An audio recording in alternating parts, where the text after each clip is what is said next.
Bonjour et bienvenue dans Milkshaker, le podcast qui agite les idées reçues sur l'allaitement. Je suis Charlotte Bergerot-Palisco, je suis la maman d'un petit garçon de 2 ans que j'ai allaité durant 1 an et je suis la créatrice de ce podcast. Dans la vie, je suis ostéopathe spécialisée en périnatalité. Je m'occupe des femmes en général, de leur désir de grossesse à leur postpartum, des bébés et des enfants. J'accompagne spécifiquement certaines problématiques d'allaitement en libérant les bébés des tensions qui les empêchent de téter correctement, permettant un allaitement serein pour la mère et l'enfant. Au fil des consultations, je me suis rendu compte que le principal frein à l'allaitement, c'était le manque d'informations, de partage d'expériences et de vécu dans une société où l'allaitement n'est pas une norme. Je vous propose donc d'interroger avec moi des mamans et des papas sur leurs expériences, mais aussi de vous informer auprès de professionnels spécialisés en allaitement. Mon objectif est simple, vous informer, vous donner les clés pour faire des choix en conscience, banaliser l'allaitement sous toutes ses formes, vous le rendre plus accessible, plus facile et alimenter ce fameux village dont on a tant besoin pour élever un enfant. Je suis aujourd'hui aux côtés d'Amélie, maman de 3 enfants et créatrice de la jolie marque Tiganette Création. Son tout premier allaitement, c'était il y a 7 ans et malgré son métier d'auxiliaire de puériculture, elle baignait dans les idées reçues et la désinformation. Cela met à mal cet allaitement, le tout sur fond de complexes profonds autour de sa poitrine et l'impossibilité d'allaiter en société. Pour la suite, elle avait décidé que ça se passerait autrement. Elle s'est renseignée, s'est libérée de ce complexe qui la freinait pour allaiter, et elle a fait confiance. À qui ? À elle et à son bébé, et cela a fonctionné. Pour son 3e allaitement, elle l'aborde sereinement. Tout a changé entre-temps, Tiganette Création était née, l'allaitement s'était devenu personnel et professionnel, mais malgré toutes ses connaissances et sa confiance, ça n'a pour autant pas été facile tous les jours. Avec Amélie, on va parler de la place de l'entourage, de son regard, du rapport au corps quand on allaite, du manque d'informations et, spoiler, contre toute attente vers 43 minutes, tout le monde pleure. Place à cette Wonder Maman de 3 qui participe au quotidien à normaliser l'allaitement maternel, le montre, l'habille, le rend stylé, vous l'aurez compris. Amélie est une milkshakeuse de qualité.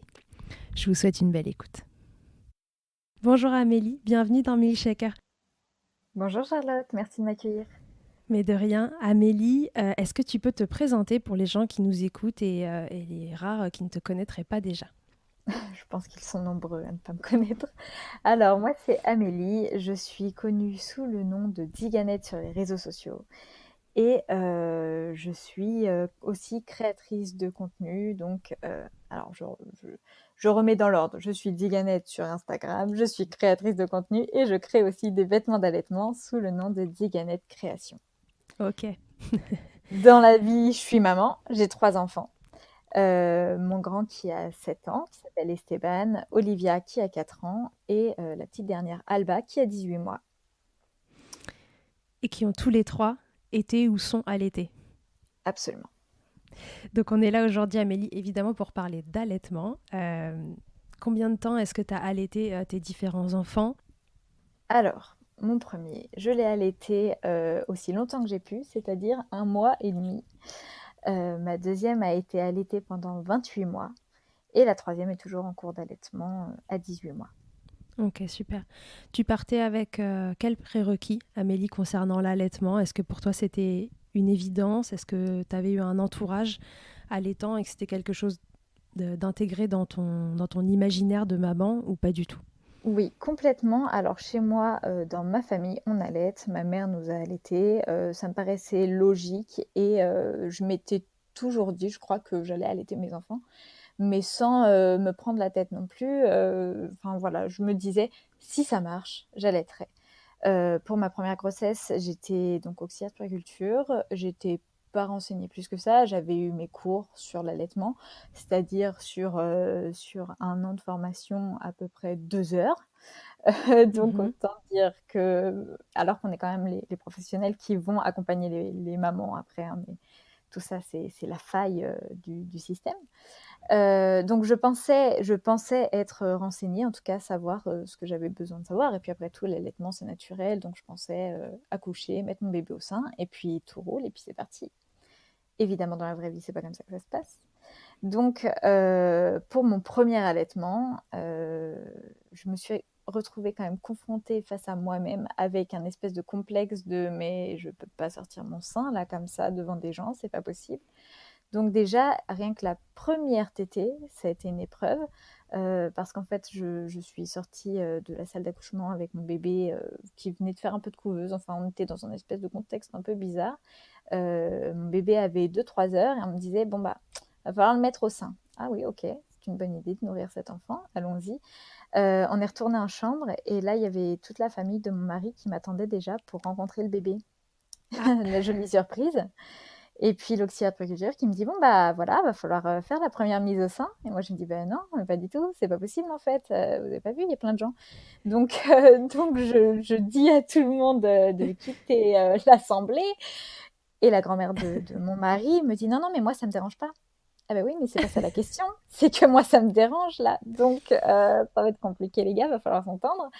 Donc j'ai réussi à mettre tout le monde dehors et puis on a fait la première tétée tant bien que mal. Je me souviens qu'il ouvrait pas bien la bouche, que c'était compliqué, on n'y arrivait pas en fait. tu te Et doutais puis, que tu aurais cette appréhension par rapport au regard que les autres pourraient porter, ou c'est un truc que tu as découvert sur l'instant et que tu t'es dit, oh là, bah en fait non, je m'imaginais allaiter, mais tranquille dans mon coin.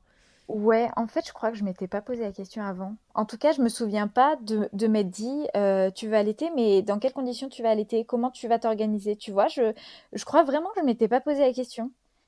Et du coup, je me retrouve là, juste, avec l'impossibilité de sortir mon sein, là, devant, toutes ces personnes. Alors que c'est des personnes que je connais très bien, hein. C'est mes proches, c'est la famille de mon mari qu'on voit tout le temps. Mhm. Mais, là, tout de suite, je me suis dit: «OK, par contre, c'est pas possible». Donc, va falloir trouver une solution. En fait, avec l'auxiliaire de puériculture, on n'arrivait pas du tout à mettre ce bébé au sein. Enfin, ça marchait pas. C'était compliqué. Il s'énervait et tout ça. Et puis, très vite, on m'a dit, bon, de toute façon, il a un petit poids. Il vient de faire de la couveuse et tout. Donnez-lui un biberon. On verra plus tard, quoi. Je me suis dit, bon, bah, Mhm. ok, faisons. De toute façon, si elle me dit ça, c'est qu'elle sait ce qu'elle fait. En fait, non, parce que à la maternité, les professionnels, la plupart ne savent pas forcément ce qu'ils font à ce moment-là. Et donc, on a introduit un biberon dès le premier jour comme ça. Je crois que c'est mon mari même qui lui a donné le premier biberon. C'est fou, hein, ça me paraît hyper loin. C'était il y a 7 ans et demi, mais j'ai l'impression d'avoir déjà oublié des morceaux. Toi, pour remettre dans le contexte, tu es auxiliaire de puériculture de formation, mais tu as travaillé en maternité et tu as J'ai fait déjà mes accompagné des stages. mamans. Ouais, j'ai fait mes stages en maternité et donc en fait, même en stage, les professionnels de la maternité t'envoient et te disent: «Bah, c'est une première mise au sein, vas-y, c'est pas compliqué, hein, mets-lui le bébé au sein». OK, faisons D'accord. ça. Donc finalement, tout le monde est très mal renseigné et c'est pour ça aussi qu'on propose des biberons assez facilement parce que bah, on n'a pas le temps de passer 2 heures avec une maman avec qui on n'y arrive pas. On n'est pas renseigné, en tout cas, il y a 7 ans et demi, personne n'était renseigné sur tout ce qui pouvait être frein de langue, tous les encombres en fait qu'on peut avoir avec un allaitement. Les freins de joue, les freins de langue, les problèmes de succion, vraiment on n'est pas renseigné là-dessus et donc on se dit: «Bon bah, sinon c'est pas grave, hein, donne-lui un biberon et puis on passe à Mm. autre chose». Donc je crois quand même que depuis, il y a eu une avancée, même en maternité. Je l'ai vu en tout cas au fil de mes accouchements et donc je me retrouve là avec mon bébé que j'ai pas réussi à mettre au sein et la première mise au sein qui a fonctionné, c'était le soir quand j'étais toute seule avec mon bébé et je me souviens de lui avoir dit: «Tu vas voir, on va y arriver, là on est tranquille, on est tous les 2». Dans la première journée, je pense que j'ai eu 20 visites parce que j'ai eu la bonne idée d'accoucher un samedi pendant des vacances scolaires. Les gens se sont dit: «Mais c'est formidable, allons voir cette maman qui vient d'accoucher, même si je suis une cousine éloignée que je n'ai pas vue depuis 8 ans». Mm. Donc c'était un peu l'angoisse, mais je m'en rendais pas compte à l'époque, en fait. On apprend tous J'étais avec le premier. Ouais et puis, j'étais jeune, j'étais la première à accoucher, c'était un peu la folie autour de cet accouchement et tout ça donc j'étais fière aussi de présenter mon bébé et je voyais pas du tout où était le problème, en fait. Je l'ai vu bien après et donc on réussit cette première mise au sein, heu et puis je me dis, «Bah, attends, parce qu'on m'a appris des choses quand même, donc la mise au sein, c'est 15 minutes, de chaque côté et puis voilà, après il faut qu'il fasse un row, machin». Et je me cantonnais à ça, je me souviens, j'écrivais tout. Alors il a tété à 20h08, ça s'est arrêté à 20h12, machin. C'était très, très scolaire, protocolaire et évidemment ça a couru à ma perte et à la perte de cet allaitement parce que l'allaitement en réalité, c'est pas comme ça que ça se passe, quoi. Et donc je suis sortie de la maternité avec mon bébé qui avait tété quelques fois, avec une boîte de lait au cas où Et puis je suis sortie le soir de Noël. Et donc, il fallait aller fêter Noël avec mon petit bébé tout neuf de Et 2 tout jours. allait dans le sens de quelqu'un qui avait pas envie de montrer sa poitrine, quoi. C'était parfait, tout était absolument parfait. Donc, Noël en plus. en fait, je suis sortie de la maternité et j'étais déjà en retard, tu vois? Tu vois le contexte? Tu es là avec ton bébé tout neuf et on te dit: «Oh là là, bah, du coup, va falloir se dépêcher, on va lui donner le premier bain» parce que, bah, ça aussi, ça faisait partie des choses que j'avais pas intégrées donc on avait déjà donné le bain à la maternité et puis tous les jours, fallait laver ce bébé donc on rentre chez nous, on donne le premier bain, on s'habille, on lui met un petit nœud pape, machin et puis on part à Noël, quoi. Et j'avais toujours pas ma montée de lait. Je pars avec un petit tire-lait manuel en me disant va quand même réussir. Enfin, va falloir faire quelque chose parce que je suis censée l'allaiter. Pour l'instant, j'ai pas de lait. Bon, ok. Et donc, j'ai tiré un peu de lait dans la soirée. Ma grand-mère m'a dit: «Oh là là, tu es bien courageuse, hein, parce que moi, j'avais pas réussi et puis c'était tombé à l'eau. Mais au pire, il y a le biberon. Ah ouais, d'accord, ok. On verra comment on fait. Mais pour l'instant, j'ai envie d'essayer quand même, donc on va continuer.» Et puis les jours ont passé comme ça. On a vu des millions de gens. On a fêté des repas de Noël et des repas de Noël avec ce bébé tout neuf. Et en fait, il t'était pas. Il t'était mal. Enfin, c'était l'horreur en fait. Et donc, j'ai commencé à tirer mon lait et lui donner au biberon. Et j'ai fait ça pendant 10 jours. Jusqu'à ce que ma mère me dise: «Bah écoute, là, il a un peu grandi, il a 15 jours, essaye de le remettre au sein. Ça se trouve, il va téter.» Parce qu'en fait, on me disait: «Bah, il a pas l'air d'avoir de force, il est fatigué, il dort tout le temps.» Et puis là, Il elle me dit perdait du ça. poids? Alors, non, parce qu'on le gavait un peu au biberon quand même. On Oui, parce essayait, qu'il avait tu quand même vois? des compléments de temps Ouais, en temps avant que tu tires. Ok, parce que ouais, je me ouais, demandais ouais. comment t'étais sortie de la maternité sans ta montée de lait, toi. Ouais, en fait, ils étaient partis du principe que bah, c'est Noël, on va la laisser sortir, alors qu'il était prématuré, qu'il faisait 2,8 kg. Et en disant, au pire, elle a des biberons, tu vois. Ouais. On va laisser tomber son histoire d'allaitement. J'ai bien l'impression que ça va pas marcher, mais au pire, elle aura des biberons. Ce soir, c'est Noël, ça va lui faire Ce soir, passer à autre c'est chose. Noël, elle oubliera ses envies. Et donc, je me retrouve là et je me dis: «Bon, allez, vas-y, essaye de le remettre au sein.» Et puis là, ouais, il avait 10-15 jours et il se met à téter. Pour la première fois, en fait, vraiment, il tète.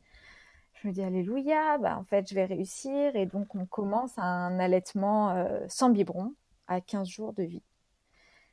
Et ça fonctionne. Je l'allaite. Il se réveille pas trop la nuit, enfin, une ou deux fois. Il dort dans sa chambre parce que ben ça, c'est pareil. En fait, à cette époque-là, ce que je t'ai pas dit, c'est qu'on vivait, on était en période de transition entre un appart trop petit et l'appartement qu'on venait d'acheter. Et donc, on vivait chez mes parents avec mon mari, mon petit bébé tout neuf. Et mes parents, enfin ma mère m'avait dit bah, profite quand même, t'as une chambre pour le bébé et tout, tu vas pas le faire dormir dans ta chambre, c'est la mort du couple, vraiment, c'est comme ça qu'il faut faire. Oui, maman, ok.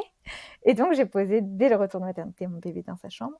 Donc la nuit, évidemment, j'angoissais comme ouf parce que je me disais, mais ça se trouve, il est mort, tu le sais même pas. Et j'étais dans ma terreur et je me disais, bah, dis rien, c'est quand même comme ça qu'on fait, elle le sait, elle a eu 3 enfants, si elle te dit ça, écoute ta mère et tout.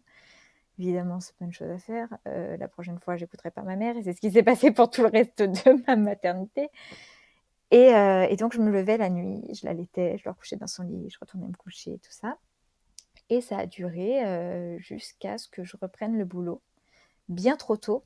En fait, tu es en train de te dire, mais c'est l'horreur cette histoire, parce que moi, je le vivais super bien à l'époque. Je me disais, bah en fait, c'est ça d'être maman, sans Mais oui, parce savoir. que tu savais pas. C'est Mm. un premier, quoi. Un premier, t'apprends et puis tu fais confiance aux gens qui sont autour de toi. Et donc, moi, il fallait que je retrouve un boulot parce qu'en fait, j'étais auxiliaire de puériculture dans une crèche hyper loin de chez moi. Je faisais 2 heures de trajet à l'aller, 2 heures au retour. Et donc là, j'avais mon petit bébé et je me disais, mais en fait, c'est vraiment pas possible de retourner travailler là-bas. Tu vas faire quoi? Tu vas rentrer chez toi à 21h30 le soir. Enfin, même qui va garder ton bébé alors que tu fais des horaires pareils, quoi. Donc là, d'un coup, dans le speed, je me suis dit: «Il faut que je trouve un poste à côté de chez moi» parce que j'ai pas d'autre solution. Je pouvais pas prendre un congé, parental, je j'avais pas d'autre solution. Donc j'ai commencé à envoyer des CV alors que mon bébé avait 1 mois et en fait, j'ai envoyé les CV et le lendemain, on m'a rappelé pour une crèche dans la ville juste à côté de chez moi. Et donc, j'ai passé l'entretien et je leur dis que j'ai un tout petit bébé. On me dit, oui, mais par contre, le poste, c'est pour la semaine prochaine, quoi. Aïe, aïe, aïe. Et je me suis dit, bah écoute, sacrifice, mais en même temps, tu vas gagner en confort de vie, tu vas rentrer chez toi à 5 heures, machin. Et donc, j'ai repris le boulot avant la fin de mon congé maternité, ce qui est tout bonnement illégal. Mais moi, à l'époque, j'étais juste en train de me dire, t'as trouvé une solution. Donc, ta solution, elle est là, t'as pas le choix. Ouais, c'était mieux de reprendre plus tôt plutôt que de reprendre un mois plus tard, mais avec un rythme de vie infernal. Bah ouais, c'était pas possible. Et donc, je trouve une nounou extraordinaire qui me dit, bon, bah ok, c'est la première fois que j'ai un bébé aussi petit. Mais tu m'étonnes, il avait 1 mois et 3 semaines. Et, euh, et donc, j'ai commencé à faire un peu de stock de lait pour lui donner mon lait tiré et qu'elle lui donne chez elle quand elle le garde.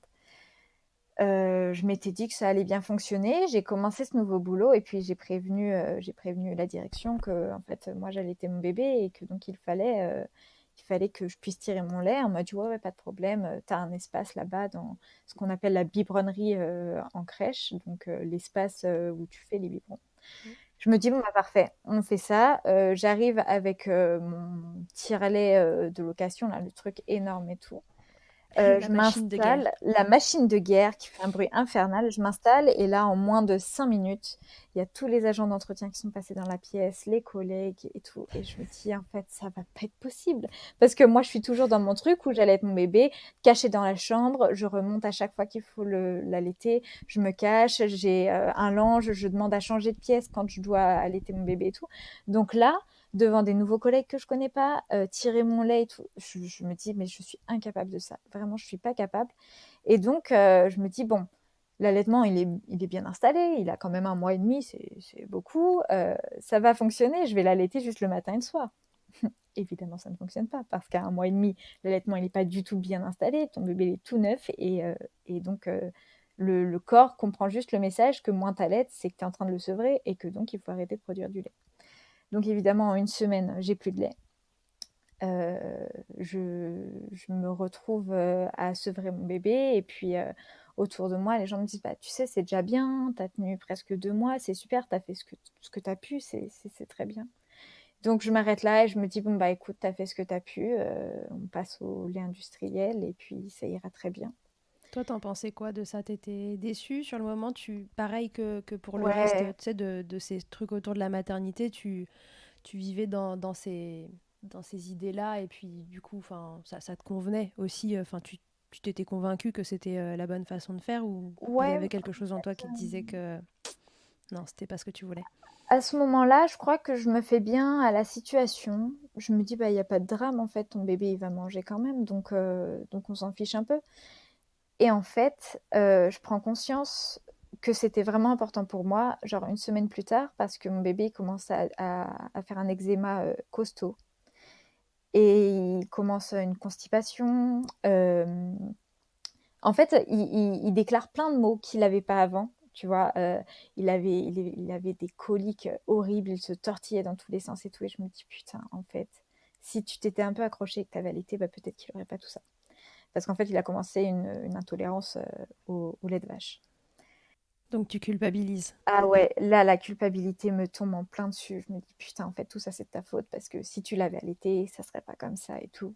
Alors que finalement, peut-être que ça aurait été la même chose, hein. Peut-être qu'il aurait fait quand même une intolérance au lait de vache parce que je mangeais des produits laitiers et que ça passe dans le lait, et ça aurait pu. Mais là, vraiment, à ce moment-là, j'ai l'impression que tout est de ma faute, quoi. Donc, dans ma tête, je peux pas revenir en arrière de toute façon. Vraiment, j'étais pas renseignée parce qu'en fait, j'aurais pu, après coup, maintenant que je le sais, tenter une relactation, le remettre au sein une semaine plus tard, stimuler pour pouvoir faire repartir la machine. Mais vraiment, j'étais loin d'être renseignée sur tout ça. Et donc, je me disais juste, bah, ça y est, c'est trop tard, t'es passé à côté. Et puis, bah, peut-être que tu te rattraperas au prochain, quoi. Alors, il s'est avéré que finalement, il n'y avait pas que ça, que mon fils, il avait un frein de langue énorme, mais qu'il y a 7 ans et demi, personne n'ouvrait la bouche des bébés pour voir ce qui s'y passait. Ouais. Et ça, on s'en est aperçu à la naissance de sa petite sœur, le jour de la naissance ou le lendemain. en fait, je vois mon bébé qui tire une langue qui me paraît énorme. Je me dis, mais c'est bizarre, regarde comme elle est grande sa langue, elle va au moins jusqu'à son menton. Et là, en fait, on réalise que c'est pas elle. Le problème, c'est que notre fils, il a un frein de langue. En fait, il ne pouvait pas sortir sa langue. Il, en fait, quand il tirait la langue, ça faisait une forme de cœur parce que son frein, il était accroché au bout de sa langue. Ah oui. Il avait un frein énorme et après coup, ça me paraît dingue d'être passé à côté de ça et que même n'importe quel médecin soit passé à côté de ça. Mais c'est là qu'on voit aussi qu'il y a eu un chemin qui s'est fait et qu'il y a 7 ans et demi, on n'était pas du tout à ce stade-là autour de l'allaitement. Mm. Et donc, finalement, il aura eu une frénectomie à 5 ans parce que ça le gênait et que ça lui faisait mal et qu'il ne pouvait pas tirer la langue du tout. Et ouais. Donc, en fait, il y a eu un espèce d'enchaînement de trucs qui fait que cet allaitement, il n'aurait pas pu aller plus loin avec les connaissances que j'avais à ce moment-là de toute façon. Et ça m'a permis aussi de déculpabiliser, de me dire, là, tu n'étais pas armée pour cet allaitement. Tu Non. n'avais pas les clés en main pour pouvoir y arriver. Donc, c'est normal que ça se soit cassé la gueule. Et finalement, c'est pas de ta faute et c'est pas grave non plus. Non, et puis en plus, Voilà. tu peux même te féliciter et puis vous féliciter d'avoir tenu 1 mois et demi Oui, avec un bébé non, mais qui ne tire, enfin qui ne peut même pas sortir la langue de sa bouche parce qu'il y a frein et frein, mais les freins qui tirent jusqu'à l'avant de la langue, eh ben ouais. normalement, c'est ceux qu'on loupe pas trop parce que c'est les plus C'est ça, faciles en à fait, voir. on voyait que ça. On voyait que ça. Si quelqu'un nous avait dit regarde dans sa bouche, on se serait dit ah bah oui, effectivement, il y a un problème. Mais nous, pour nous, tu vois, c'était notre premier bébé, donc c'était juste une langue de bébé et tous les bébés avaient Mm. une langue comme ça. Ouais, et sur les millions de gens que vous avez vus en postpartum immédiat, il y en a pas un qui vous a dit oh, c'est trop mignon, il a une langue en cœur. Non, Pas du tout. Pas du tout. dommage, ça aurait servi à quelque chose de C'est voir tout clair. le monde. C'est clair, mais non, pas du tout. Pas du tout. Non, mais donc du coup, tu peux te féliciter. 1 mois et demi, c'est canon en fait avec un bébé Ouais, qui tète aussi mal. bah Parce que du ouais. coup, t'avais pas mal par contre. Non. J'ai jamais eu aucune douleur, mais sur les 3 allaitements, et même le dernier qui a eu du mal à se mettre en place aussi, j'ai jamais eu de douleur et ça, c'est une grande chance. Pas de crevasse, pas de tout ça, vraiment. Et donc, on continue notre petite vie comme ça. Et quand Esteban a eu 1 an, ouais, je me suis faite opérer de la poitrine. Parce que mine de rien, c'était quand même un complexe qui était là, qui était important. Et donc, j'ai fait une augmentation mammaire pour hypotrophie mammaire majeure bilatérale. Donc, ça veut dire qu'en fait, j'avais un torse d'homme, j'avais vraiment pas de sein du tout. Et donc, c'est même considéré comme un handicap parce que t'as un torse d'enfant, en fait. Donc, je me fais opérer. Et là, bah, en fait, absolument en même temps, je me fais opérer. Et puis, ma sœur est enceinte, accouche de son premier bébé, l'allaite, et l'allaite sans restriction. Et elle l'allaite, on est en repas de famille, le bébé pleure, bah, elle sort son sein, elle le met au sein. Et je crois que c'est la première fois que je prends conscience que l'allaitement, c'est ça.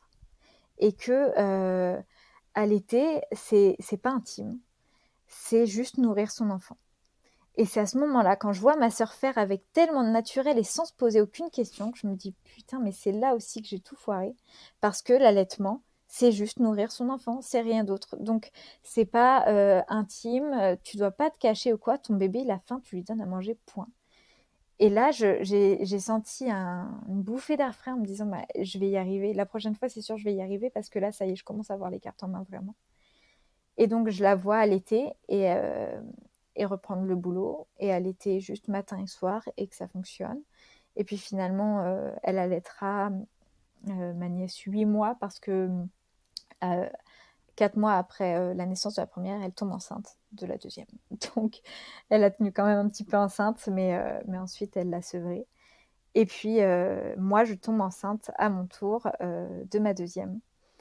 Et là, je me renseigne, mais je prends tout en fait. Je crois que je deviens une encyclopédie de l'allaitement. Je me renseigne sur tout ce qui peut se passer, vraiment tout, tout, tout. Et j'arrive à l'accouchement avec vraiment la conviction que cette fois, ça ne peut pas foirer parce que je passerai à côté de rien. J'ai vraiment l'impression d'avoir mis toutes les cartes de mon côté pour que ça fonctionne et j'ai bien l'intention de rattraper toute cette culpabilité de cet allaitement foiré. Ouais, ça va être ta Et revanche là. Ah, c'est la grosse revanche et je sais que cette fois, ça va fonctionner. Et je me dis, dans cet allaitement, tu vas faire confiance à personne, sauf ton bébé et toi. Vous avez tout ce qu'il faut pour y arriver. Donc, je décide à la maternité de ne pas informer le personnel que mes seins sont refaits.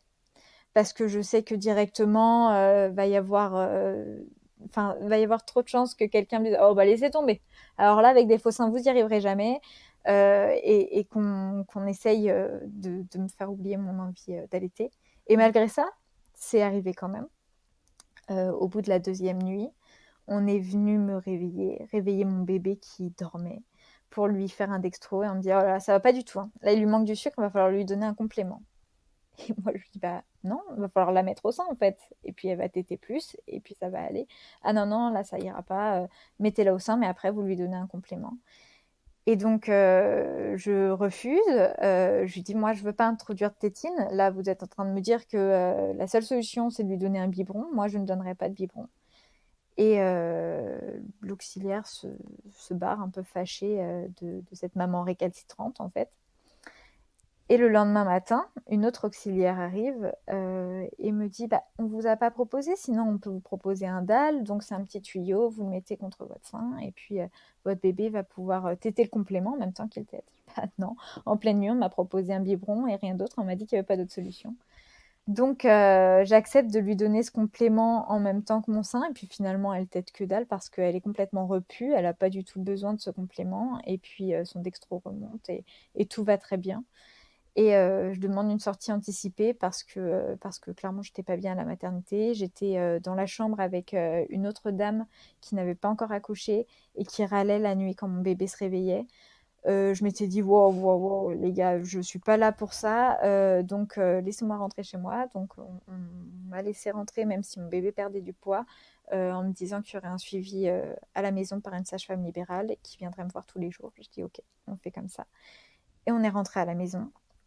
Et non, mais j'ai même passé quand même un gros point important. C'est la première mise au sein avec ce bébé-là qui a eu absolument rien à voir avec la première mise au sein, puisque j'ai accouché, c'était un accouchement express, vraiment express. J'ai failli accoucher dans la voiture, on est arrivé, mon mari s'est jeté devant la maternité et 15 minutes plus tard, mon bébé était là. Donc vraiment Efficace. accouchement efficace, express au max. Et donc, on me pose Olivia sur le ventre et elle grimpe toute seule, elle chope le sein. Et là, je sens qu'elle a une succion absolument parfaite, grande bouche ouverte et que en fait, ça va rouler comme sur des roulettes. C'est vraiment, je sens que là, on est bon et que l'aventure commence pour de vrai et que ça va bien se passer. Alors, du coup, j'ai une petite question à te poser. Si elle n'est pas indiscrète, tu parlais d'hypoplasie mammaire, Oui, euh, mais ça ne concernait pas la glande, non, la glande qui permet la lactation, en fait, c'est ça? non, c'est ça. En fait, Parce que ça dans ton histoire, concernait. il y a pas d'insuffisance de lait Non, primaire. non, non. En fait, ça concernait que la masse graisseuse. J'avais les canaux, mais j'avais pas de gras autour. En fait, j'avais juste les canaux, quoi. Les canaux, un téton. Ok, Voilà.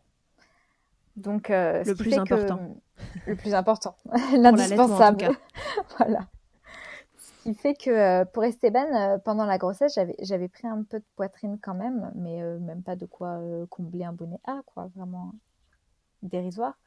Mais ça suffisait pas en tout cas à faire en sorte que je sois libérée de ce corps, hein. Donc c'est ça que finalement, j'ai pris la décision de me faire opérer, après et puis j'allais me marier et je voulais être bien dans mon corps en fait, tout simplement pour le jour du Ouais, tout mariage. simplement. Donc pour Olivia, ça n'a pas été un souci, au contraire, ça a même été... t'as compris à ce moment-là l'importance que ça avait eu dans le premier allaitement. Ouais, complètement. Et ça a été vraiment une libération de me dire, bah, en fait, déjà tu as plus ce complexe, tu as compris comment ça marche l'allaitement vraiment et ce que c'est un allaitement qui marche, donc un allaitement sans restriction, à la demande, sans regarder ta montre, sans regarder, combien de temps bébé a tété, depuis combien de temps il a tété, on s'en fout, il pleure, il a envie de téter, bah, il tète. Et j'ai compris que l'allaitement, c'était pas juste nourrir son bébé, au terme, nutritionnel, Mm. mais que en fait ça apportait des milliers d'autres choses. Et on a revu avec mon mari toute notre façon d'éduquer en fait. Et là, donc maintenant, évidemment, on vivait chez nous parce qu'on est resté chez mes parents jusqu'aux 4 mois d'Esteban. Ensuite, on a déménagé chez nous. Et on se retrouvait, donc quand j'ai accouché, mon grand avait 2 ans et 9 mois. Et il faisait des terreurs nocturnes atroces. Donc, il se réveillait toute la nuit. En fait, il se réveillait jusqu'à 10 fois par nuit en hurlant. Et donc, moi, je me retrouvais là enceinte. Et au moment où ça a commencé, il a commencé à se réveiller comme ça quand il avait un peu moins de 2 ans. Et on s'est dit, mais mince, comment on va faire? Parce que de toute façon, on a une seule chambre. On va pas mettre le bébé avec Esteban qui se met à hurler en pleine nuit. Donc, de toute façon, le bébé va dormir avec nous. Il y a 4 ans et demi, le cododo, c'était encore un truc un peu de fou malade. Le diable. Ouais, ouais, ouais, ouais. On n'était pas du tout sur de la normalisation du maternage, en fait. Alors déjà que mon grand, je le portais en écharpe, c'était très, très bizarre. T'étais Euh, vraiment une hippie, quoi. ah ouais, ouais. Pour mon grand, c'était très bizarre pour les gens parce qu'à la fois, je portais en écharpe, mais je portais pas de sarouel, tu vois.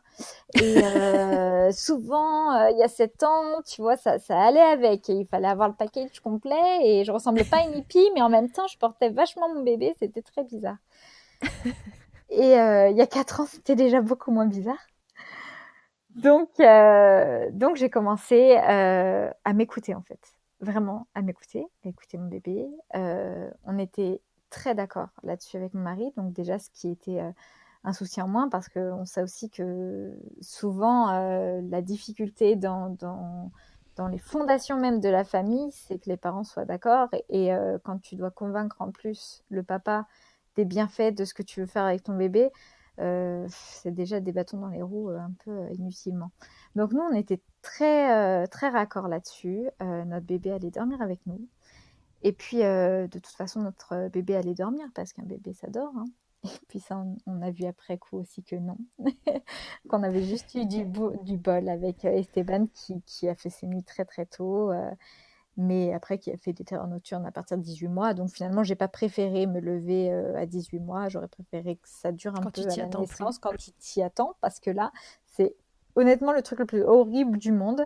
Quand tu dors, que tu t'attends, enfin voilà, tu dis à tout le monde, non, moi j'ai de la chance, mon bébé, tu sais, il fait ses nuits. Et puis d'un coup, il se réveille en hurlant 10 fois par nuit, c'est atroce. Et là, vraiment, t'es pas prêt, hein.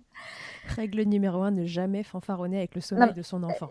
mais ça, je l'ai appris après coup, quand j'ai eu un bébé qui ne dormait pas. J'osais même pas dire.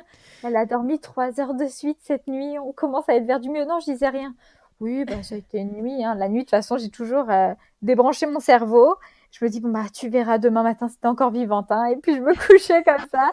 Mon bébé t'était toute la nuit. Et le lendemain, j'étais encore vivante, un peu plus déphasée que la veille. Mais je continuais mes journées comme ça. Enfin, donc, tu as compris que mon bébé ne dormait pas. Ce Il deuxième t'était, en bébé tout ne cas. dormait pas. Il tétait, mais du coup, il tétait non-stop, jour, nuit, accroché tout le temps.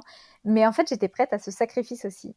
Parce que l'allaitement était tellement important pour moi. Je me disais, bah, en fait, je m'en fous. Ouais, je l'allaite là 20 heures sur 24 actuellement, mais c'est pas grave. Et donc, je l'avais en écharpe tout le temps contre moi. Et elle tétait en écharpe, elle dormait en écharpe, elle retétait en écharpe, elle dormait en écharpe. Et ça m'allait bien, en fait. Vraiment, C'était ça OK m'allait pour bien. toi, dans ton C'était rythme de OK vie pour et tout moi. ça. Enfin, t'étais crevée, mais Ouais, c'était OK. j'étais crevée, mais c'était OK. Et encore à l'époque, j'étais pas si crevée que ça. Je crois que c'est parce que j'étais un peu plus jeune que maintenant aussi. Parce qu'en vrai, ça joue, hein. J'avais 24 ans et j'étais encore dans la force de l'âge pour pouvoir continuer à pas dormir. Ouais, c'est comme les lendemains de soirée, ça se vit mieux à 20 ans qu'à 30. Et ben voilà, et ben c'est exactement ma vie actuelle.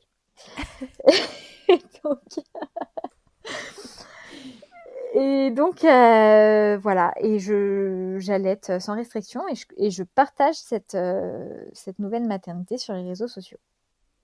C'est vraiment là qu'Instagram a commencé à prendre une place importante dans ma vie. Parce qu'en fait, le jour de la naissance d'Olivia, je ne sais pas ce qui s'est passé. J'ai fait un post à 3 heures du mat après sa naissance en disant bah, bienvenue bébé, une arrivée express. Je raconte, mais dans les grandes lignes, mon accouchement. Et puis là, d'un coup d'un seul, en 24 heures même pas, je me retrouve avec 600 abonnés de plus. Je me dis wow, qu'est-ce qui se passe? Les gens sont intéressés. Et en fait, c'est une communauté de mamans qui arrivent et de mamans qui sont en train d'accoucher en fait dans les mêmes jours que moi. Et, et je commence à prendre du plaisir en fait à partager mon quotidien avec ces mamans qui ont les mêmes valeurs que moi, qui, euh, qui sont dans vraiment la même histoire, quoi. Elles allaitent leur bébé pour la plupart, elles portent, ou en tout cas elles ont un bébé de cet âge-là, et elles se reconnaissent un peu dans mon quotidien. Donc évidemment, je te parle de ça il y a 4 ans, Instagram n'était pas ce qu'il est maintenant. Instagram, c'était juste des photos avec un Ouais. texte, des likes, des commentaires, pas de messages privés, pas de story, tout ça, ça n'existait pas. Et donc, je partage et je trouve ça hyper enrichissant, tu sais, de me sentir soutenue et de me dire, «Ah ouais, mais regarde, elle dort pas, mais en fait, tous les bébés dorment pas. Regarde, cette maman, elle me dit pareil, que son bébé, il dort pas et tout ça» et donc, je me retrouve au milieu de la norme alors que, pour mon fils, j'étais un ovni, quoi. Tu te fais ton village Ouais. comme Et ça. je me fais mon village comme ça et je trouve ça super chouette et puis je continue à partager ça et à me sentir, proche des gens et ma communauté, grandit comme ça toute seule sans rien faire. Et je commence à me dire que cet allaitement, il va durer. Parce qu'à la naissance d'Olivia quand même, je me dis: «Pouah, je vais allaiter au moins jusqu'à 6 mois et ce sera un truc de ouf». Et à la naissance d'Olivia, malgré que je sois hyper renseignée sur tout, j'avais pas encore déconstruit tout ce que j'avais dans ma tête et pour moi, un allaitement long, c'était 6 mois. 6 mois, on était quand même, sur un bébé qui commence à prendre un peu de place dans tes bras, quoi. Et puis, je me disais, passer 1 an, il commence à marcher, c'est chelou quand même, hein. Là, c'est vraiment bizarre. Et avec mon mari, on était OK avec ça. Ouais, 6 mois, c'est bien. On arrive aux 6 mois, évidemment, on se dit: «Non mais imagine demain tu arrêtes d'allaiter». Non, c'est incroyable. À 1 an, tu arrêtes. OK, 1 an, c'est bien. Et puis elle arrive à 1 an et je crois que c'est mon mari le jour de son anniversaire qui dit: «Eh, on s'était dit 1 an. On est d'accord que là, c'est pas possible en fait. De toute façon, pour s'endormir, elle a besoin du sein, pour, se réconforter, elle a besoin du sein, elle a besoin du sein tout le temps. On peut pas enfin, j'aurais même pas su comment sevrer un bébé d'1 an avec un besoin si intense de téter, hein». Donc on se dit: «Bah, en fait, ce qu'on va faire, c'est qu'on va arrêter de se donner des deadlines, hein, parce que c'est une idée de merde. Donc, on va arrêter de compter les mois et puis, on verra où ça nous mène en fait. On s'en fout un peu de combien de temps elle va téter».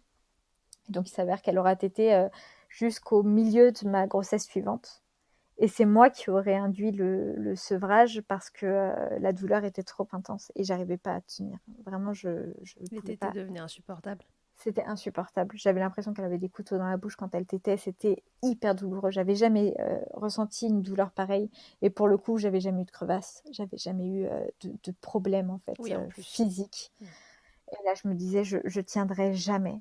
Et donc, il a fallu trouver un moyen de la sevrer. Et je crois réellement que c'était mon histoire de maternité la plus dure que j'ai pu vivre. Parce que ce sevrage qui n'était pas voulu de sa part, quelque part, il n'était pas voulu de ma part non plus, parce que moi, je m'étais imaginée allaiter, co-allaiter. Je me disais, bah écoute, on va continuer. Peut-être qu'à la naissance, elle se désintéresserait. Puis si elle se désintéresse pas, bah ça continuera comme ça. Je sais que ça se fait, ça marche, il n'y a pas de problème. Et quelque part, tu vois, que ce soit induit par ma douleur, c'était hyper difficile de devoir lui dire non parce que vraiment physiquement, moi, je peux plus. Là, je tiens plus, ça fait très très mal. Et d'avoir ce bébé qui parle très bien, parce que quand même 2 ans tout juste, ça reste un bébé, mais elle parlait très bien. Et donc là, t'es pas en train de passer à côté de son envie ou quoi. Elle te dit, je veux téter, et toi, tu lui dis que c'est plus possible. C'était vraiment atroce. Et le seul moyen, en fait, qu'on a trouvé pour la sevrer, et après coup, je me dis, oh la pauvre, c'est horrible, ça a été de la confier à ses grands-parents pendant une semaine et de me dire, bah, pendant une semaine, elle va penser à autre chose. C'était la première fois qu'on la confiait vraiment plus d'une nuit, quoi. Et encore, une nuit, c'était arrivé en 2 ans, peut-être 6 fois, quoi. Mais vraiment, on la confiait pas. Autant son frère, on l'a confié tout de suite, on était très en confiance. Et puis, comme on vivait chez mes parents, bah, il vivait avec mes parents. Donc, partir pour une soirée, il reste dans sa maison, il est avec les gens qu'il voit au quotidien, il prend très bien le biberon. Enfin, il n'y avait pas de souci. Ma fille, c'était impossible pour moi de m'en séparer. Vraiment, enfin, c'était une relation tellement intense et fusionnelle que de toute façon, je ne pouvais pas l'imaginer. Et donc, j'ai réussi à la laisser une première nuit quand elle avait 10, 11 mois, parce qu'on avait décidé avec mon mari qu'on prendrait une nuit pour nous et qu'on partirait à l'hôtel vraiment kiffer juste tous les deux. On s'était préparé à l'avance et tout, et encore, c'était super dur. Et donc, je l'ai confié à sa marraine, en qui j'avais vraiment confiance. Je savais que elle ferait du cododo avec elle la nuit, que ça lui poserait pas de problème et que ça se passerait bien. Et donc, on l'avait confiée une première fois. Bien évidemment, ce qui se passe souvent dans ces cas-là, elle a dormi toute la nuit, alors que moi, elle n'avait jamais fermé l'œil de la nuit. Mais c'était OK. Et puis après, on l'avait confiée comme ça, mais par tranche de 7 heures. Et là, on s'est dit, bon, sevrage, on est obligé. Et on la laisse, je crois qu'on l'a laissée 6 jours. Et en se disant, elle va penser à autre chose, elle va passer à autre chose. Et puis quand elle reviendra, je lui redirai que là, vraiment, c'est fini et que c'est plus possible. Finalement, quand on l'a récupérée, elle a demandé à téter, je lui ai refusé. Elle était pas contente, mais je sentais qu'on n'était plus dans l'extrême frustration, l'extrême colère et l'extrême tristesse dans laquelle elle était avant. Donc je me suis dit, bon, on va réussir. Il y a eu quelques pas en arrière. En fait, une semaine plus tard, on partait en week-end avec des amis, avec 2 enfants à l'été. Et là, de voir les autres tétés, mais pourquoi? Et donc là, moi, je me suis dit, non, mais je peux pas lui faire ça. Donc, On elle rentre. avait, on annule les vacances, les On gars, c'est rentre. pas Ils possible. sont nuls ces vacances. Donc je l'avais remise au sein, mais elle avait compris que c'était temporaire. Et puis après, ça s'est arrêté comme ça. Je lui ai refusé, et puis c'est passé. On appelle ça de l'aversion Oui, à l'allaitement pendant la grossesse. Tu savais que oui, ça pouvait arriver? je savais, mais je pensais que ça ne m'arriverait pas. Parce que je me disais, mais comment tu peux en fait vraiment plus en pouvoir du jour au lendemain? Enfin, c'est pas possible. J'avais cette notion d'aversion dans le sens où vraiment tu dis, oh là, dégage, c'est pas possible. Là, je n'accepte plus la tétée, quoi. Je me dis, non, mais en fait, on peut pas penser comme ça, jusqu'à ce que ça me tombe dessus, en fait. Et vraiment, quand elle tétait, j'avais les larmes aux yeux, je serrais les dents, je dis, putain, dépêche-toi parce que moi, je peux plus. Là, je peux plus, je peux plus. Et donc, c'est pour ça, en fait, c'était plus sain du tout. Parce que moi, c'était un espèce d'énervement qui arrivait quand elle tétait, et puis ça durait des heures. C'était vraiment plus possible. Et pourtant, je savais que ça pouvait arriver, mais je pensais que moi, ça n'arriverait pas. Ouais, et ça a l'air quand même assez fréquent. Enfin, dans toutes Ouais, les mamans que j'ai interrogées, c'est quand même un truc assez récurrent pour celles ouais, qui allaitaient et qui sont tombées enceintes de ce côté. Non, je peux plus. Et puis ouais, en effet, c'est physique quoi. Elles disent ah ouais. toutes. Non, mais ce rejet complet quoi, Mm, qui est en mm, plus hyper culpabilisant quoi. Quel bonheur. ouais. Bah oui, non, mais c'est ça. Et puis pour le bébé, enfin, pour l'enfant, il comprend pas non plus pourquoi du jour au lendemain, tout allait bien hier et aujourd'hui, t'as décidé que c'est fini, quoi. Moi, je t'ai rien demandé. Ouais. Et tu disais que cette relation avec ta fille, elle était enfin, jusqu'à quand, je ne sais pas, mais beaucoup plus fusionnelle qu'avec ton fils. Oui. Est-ce que tu as la sensation que c'est l'allaitement qui générait ça ou c'était juste une phase différente de Euh, vie, un maternage ouais. global différent? Je pense que j'ai mûri énormément et en fait, j'ai pris, enfin, j'ai pris conscience après coup que mon fils, les premiers mois, je m'en suis occupée comme je m'occupais des enfants à la crèche, comme je m'occupe d'un enfant qui n'est pas le mien. Et j'ai même pris conscience, et ça j'ai culpabilisé, j'en avais même fait une vidéo pour essayer de déculpabiliser les gens. Mais j'ai pas, à l'accouchement, ressenti cet élan d'amour, tu sais, ce truc de incroyable où tu as les larmes aux yeux qui arrivent et tu te dis, oh, mon bébé, ça y est, c'est mon bébé, je l'aime. Et j'ai eu du mal à accepter ça déjà, que ça ne m'arrive pas. Moi, on me l'a posé sur le ventre et je me suis dit, oh, c'est marrant, il est chaud, comme si je m'attendais à autre chose. Enfin, forcément, il est chaud, il sort de ton ventre, tu veux qu'il soit comment? Et vraiment, j'ai mis toutes mes connaissances dans comment on s'occupe d'un bébé, mais il n'y avait pas l'amour qui est venu tout de suite. Et je l'ai senti arriver d'un coup. Je crois qu'il avait 10 jours. Et il était là, posé à côté de moi. Et j'ai senti les larmes aux yeux. Je me suis dit, oh, je l'aime, en fait, c'est mon bébé de ouf. Tu vois? Et, pardon, ça m'émeut un peu de penser. Arrête, ça me met les larmes aux yeux aussi. Parce qu'après Comme coup, en quoi. fait, ça me paraît dingue de ne pas avoir ressenti ça. Mais non, mais comme quoi, c'est pas inquiétant non plus en fait. Mais Ça non, vient et plus tard, mais ouais, parfois fort d'un coup, parfois doucement, mais en tout cas, c'est non, ça va être rassurant, je pense, pour plein de mamans. mais oui. Merci de le partager. Pfiou, bon. Où en étions-nous? Bon voilà, du coup, on est deux en train de pleurer. Désolée. Donc on en était au moment où tu le vois à côté de toi et que Ouais, et je me dis qu'en fait, ça y est, l'amour est arrivé d'un coup. Et évidemment, ça, je l'ai pas ressenti pour les autres parce que je savais ce qui allait arriver, tu vois. Tu sais quel élan d'amour va arriver et tu sais ce que c'est d'être une maman. Et donc, pour les 2 autres, c'est arrivé, mais dès que je suis même tombée enceinte. Je me disais: «Waouh, je vais revivre ça, c'est incroyable». Alors que pour Esteban, j'ai vécu son arrivée comme l'arrivée d'un bébé qu'on m'aurait confié, en fait, sans prendre conscience que c'était le mien, tu vois? Donc heu, des donc formations voilà, professionnelles. mais complètement, mais complètement.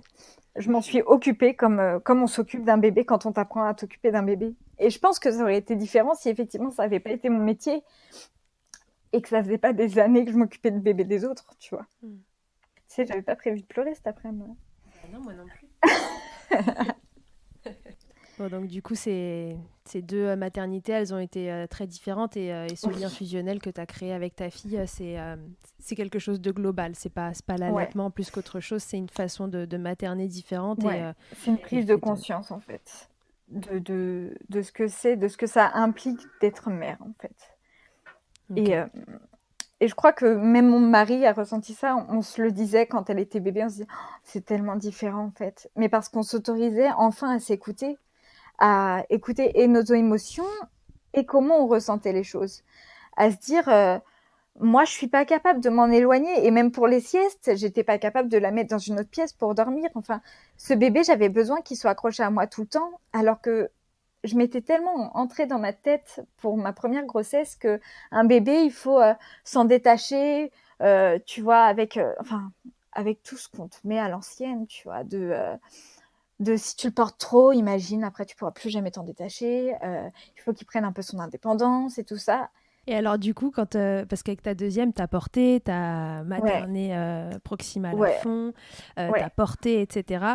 Et tu le disais, c'était un bébé qui était vachement en demande malgré tout, tu vois, qui t'était énormément. Est-ce que tu as eu le droit à ton lot de remarques Et bah, pas tellement, parce qu'en fait, tu sais, il y a un truc que j'ai remarqué, c'est que quand tu montres aux gens que tu es sûr de toi, que tu es sûr de ton choix, que tu as aucun doute sur ce que tu es en train de faire, bah, personne va se permettre de dire que tu fais de la merde.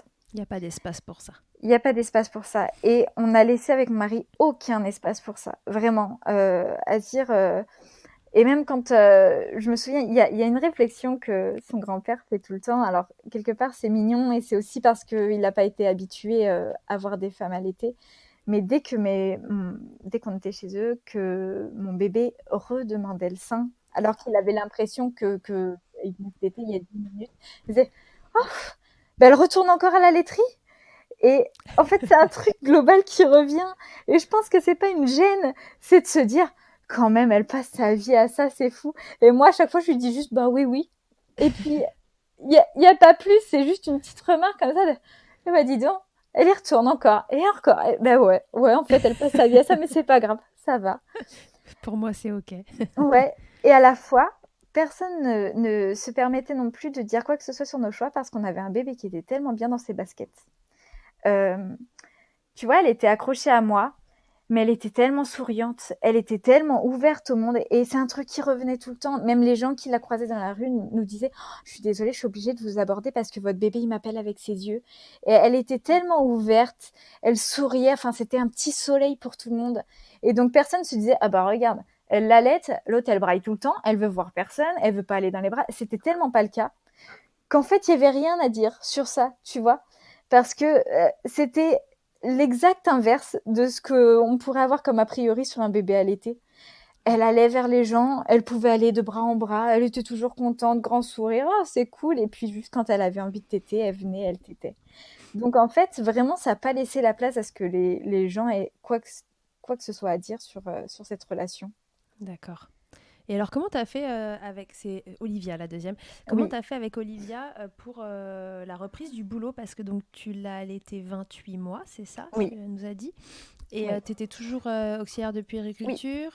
J'étais toujours auxiliaire de périculture. Euh, donc en fait, comme elle est née aussi prématurée, en fait, je sais pas pourquoi les deux premiers, j'ai accouché à 36 semaines, donc avec un mois et demi d'avance. Ouais, un Mais peu précis. C'était des bébés qui allaient bien. Je sortais de la maternité en 2 jours quand même, tout allait bien. Mais du coup, ça me rallongeait toujours un peu mon congé maternité. Et puis, du coup, j'ai mis tous mes congés au bout et j'ai pu reprendre le boulot quand elle avait 5 mois. Et j'ai repris qu'à 50%. On s'est dit, bah écoute, petit sacrifice financier, mais de toute façon, je ne me vois pas du tout reprendre à 100%. Alors pour Esteban, déjà, j'avais réduit. J'étais passée, quand il avait 6, 7 mois, je m'étais dit, allez, tu vas perdre 200 € de salaire, mais passe à 80%, tu as une journée en plus avec lui toute la journée, c'est génial. Ouais. Donc je travaillais déjà pas le mercredi. Et puis là, pour Olivia, je me suis dit, bah 50%. Je travaille 2 grosses journées par jour, donc je faisais des journées de 10 heures. Mais je travaillais que le lundi et mardi et c'était hyper confortable. Donc du coup, on avait trouvé une place en crèche. Et donc mon mari, qui à l'époque était indépendant, il était agent immobilier. Il avait quitté son boulot. Pour Esteban, il était ingénieur et en fait, il faisait des horaires et il rentrait tous les soirs après 21 h. Donc il le voyait que le samedi, dimanche et encore, il était claqué de sa semaine. Donc il le voyait très peu. Et il a pris conscience que être père, c'était pas ça, qu'il n'avait pas en tout cas choisi de devenir papa pour pas voir ses enfants. Et donc il a décidé de se réorienter, de devenir de travailler à la maison. Et donc, il est devenu agent immobilier, alors que ce n'était pas du tout sa formation, mais ça lui permettait de voir ses enfants non-stop, d'être à la maison, de faire ses rendez-vous et d'être présent, quoi. Et donc, lui, il a arrangé son planning pour pouvoir garder Olivia le deuxième jour où on Ok. n'avait pas de moyen de garde. Et donc, elle était gardée un jour en crèche, un jour avec son papa et le reste de la semaine avec moi qui travaillait que à 50%. Ok, donc Et pas de mise en place de tire-lait, biberon, tout ça quand t'étais pas là. j'ai tiré mon lait à la crèche pour me soulager et pour faire des réserves Mm. pour la crèche et pour mon mari. Mais du coup, comme j'étais aussi OK avec mon corps, j'avais changé de crèche. J'étais dans une crèche où l'entente était parfaite avec mes collègues qui étaient très, très axés maternage proximal aussi. Donc en fait, tirer mon lait, même s'il y avait des gens qui passaient ou quoi, c'était plus du tout un problème. On n'était pas du tout dans la même dynamique que pour mon premier allaitement. Et donc, j'ai tiré mon lait comme ça jusqu'à ses 1 an, donc 2 jours par semaine, juste pour pouvoir fournir de l'autre côté. Et puis, quand elle a eu 1 an, elle était diversifiée, elle mangeait très très bien. On a dit à la crèche, bon, bah, on va arrêter. De toute façon, elle tète matin, soir, la nuit, non-stop, et puis tout le reste de la semaine. Donc, si elle n'a pas de lait maternel là pendant les 8 heures de plage horaire, c'est pas grave. Donc, on a arrêté le tire-lait parce que c'était quand même très contraignant pour moi aussi. Hein, faut dire ce qui est. Et j'admire absolument les mamans qui arrivent à tirer à l'été à 100% pendant des mois parce que je trouve que c'est fastidieux. Et moi, ouais, à chaque fois, le plus tôt possible, j'ai arrêté en me disant Mm. c'est bon, tu vas pouvoir t'en passer, c'est fini. Et elle prenait comment, elle, le temps où elle a eu besoin? Elle prenait dans quoi comme contenant? Alors, en fait, à la crèche, ils étaient pas très ouverts pour tout ce qui était contenant alternatif. Donc, on s'était dit, bon, bah, écoute, tu as un jour par semaine comme ça, on va tenter le biberon et puis on verra bien. Et en fait, ça s'est très, très bien passé au biberon. D'accord, Donc, donc biberon. on n'a pas cherché plus loin, on ne s'est pas plus cassé la tête. Moi, j'étais aussi très renseignée sur le risque de confusion et je savais en gros comment j'aurais pu le détecter. Je voyais que tout allait très bien, que Ouais. vraiment il n'y avait pas de questions à se poser. Donc, Pas de on dit prise bon, de bah, tête, non, biberon. voilà. Ok, super. Et il reste une expérience d'allaitement Et parce que ouais, tu as trois c'est pas enfants. fini. Ouais. Et alors là, donc après ce premier allaitement que tu considères comme raté, avec du recul maintenant, Ouais. ce deuxième allaitement qui est pas raté du tout, mais qui est Non, intensif, on va dire, ouais. Très, l'allaitement très intensif. intense. Comment t'as abordé cette troisième grossesse et donc cette éventualité d'un troisième allaitement? Alors, la troisième grossesse est arrivée, donc, bah, en fait, c'est simple. Mes enfants ont toujours 2 ans et 9 mois d'écart. Ah ouais, Et c'est fait donc, exprès? absolument pas. Absolument pas. Mais du coup, bah, ma grande avait 2 ans et 9 mois quand j'ai accouché de la dernière. Et je me suis dit, bon, bah, tout pareil, en fait, on repart sur la même chose. Je savais que ça allait être intense, je savais que certainement j'aurais un bébé qui dormirait pas et tout ça, et puis c'était OK. Et à la naissance, alors déjà, naissance incroyable, donc cette fois je vais à terme. J'accouche à 39 semaines plus 5, ce ce qui était extrêmement long pour moi parce que je me suis dit, bah, 2 fois à 36, c'est sûr. Là, tu accouches à 36, comme les autres, quoi. Enfin, j'ai bien compris mon corps. Moi, j'accouche à 36. Et en fait, donc, 37 semaines sont passées. Je me suis dit, bon, bah, comme ça, on est à terme, c'est parfait, j'accouche là demain. Et c'était long d'attendre la fin. Et c'était long. Je me suis dit, mais en fait, jamais elle va sortir, ce bébé, c'est pas T'as possible. pas vécu en fait avant ça ce dernier mois qui est fait pour en avoir marre, soyons honnêtes. Oui, mais oui. Et en fait, j'en ai jamais eu marre d'être enceinte parce que j'accouchais à chaque fois, pile quand tu commences Avant. à être vraiment inconfortable, tu vois, où tu dis, Pouh, ça commence à être long. Paf, demain j'ai accouché, c'est formidable. Et là, c'était long. Et on avait 1000 projets parce que donc entre-temps, on a quand même fait un gros épisode, c'est que j'ai monté ma Eh mais marque oui. de vêtements d'allaitement. Quand Olivia était toute petite, j'ai commencé à coudre les vêtements d'allaitement quand elle avait 2-3 mois pour moi parce que j'en avais besoin. Et puis en partageant sur Instagram, les gens m'ont dit mais moi aussi j'en ai besoin, pourquoi t'en fais pas pour les autres? Moi je me dis ben non parce que en fait je suis pas couturière, je suis ouvrière de puériculture. Mon mari me dit bah oui mais tu sais coudre, donc tu vas en faire pour les autres. Je dis, mais comment je vais faire en fait? J'ai ce bébé quand même qui est accroché à moi tout le temps et tout, enfin j'ai pas de temps. Et puis finalement le temps on le trouve et je me lance à coudre pour les autres. Et ça prend de l'ampleur. Et puis j'organise mon temps. Et puis finalement, on réussit à avoir un contrat plus gros au fil des mois avec la crèche. Et donc, Olivia finit par être confiée à la crèche 3 jours par semaine au bout de 1 an, je crois. Et donc, j'ai une journée qui est dédiée juste à ça, à faire de la couture pour vendre et à faire de la couture et à faire de la couture. Et donc, je commence à m'activer et à coudre non-stop. Et je couds le soir et je couds la nuit. Et je n'arrête pas de coudre parce qu'il y a vraiment de la demande et qu'on Qu'est-ce qui dit t'avait motivé à te mettre à coudre pour toi? C'est parce que tu trouvais que ce qui se faisait sur le marché des vêtements d'allaitement était moche, parce que Ouais, en fait, à l'époque, il n'existait rien. Moi, je te parle de ça il y a 4 ans. Et en fait, les seules marques qui faisaient des vêtements d'allaitement, c'était les marques qui faisaient des vêtements de grossesse et mm, allaitement. Et donc, c'était très ample, très ajusté pour une femme enceinte. Mais finalement, moi, j'avais retrouvé un corps que j'aimais très, très vite. Et j'avais pas du tout envie d'être dans un truc informe. Et je me disais, attends, si tu allaites 6 mois, 1 an, 2 ans, machin, il va falloir trouver un truc dans lequel tu te sens belle, tu te sens bien. Et, euh, et j'avais un pull d'allaitement qui était vraiment prévu que pour l'allaitement qu'une marque m'avait envoyé, mais qui coûtait presque 200 euros. Et je me disais, bon, je peux pas refaire toute ma garde-robe avec des pulls en cachemire à 200 euros, quoi. C'était une marque étrangère. Et il n'existait rien, vraiment, rien qui soit féminin, ajusté et prévu que pour l'allaitement. Donc j'ai commencé à le créer pour moi. Et finalement, bah, étant donné qu'il n'existait rien, les autres en avaient besoin aussi, évidemment. Et puis ensuite, il y a eu d'autres marques qui se sont lancées. Il y a eu Tajine Banane qui fait des fringues incroyables qui sont complètement différentes des miens. Et c'est pour ça qu'on s'entend si bien parce que vraiment, enfin, on a œuvré à démocratiser l'allaitement parce que tu peux allaiter et être hyper stylé.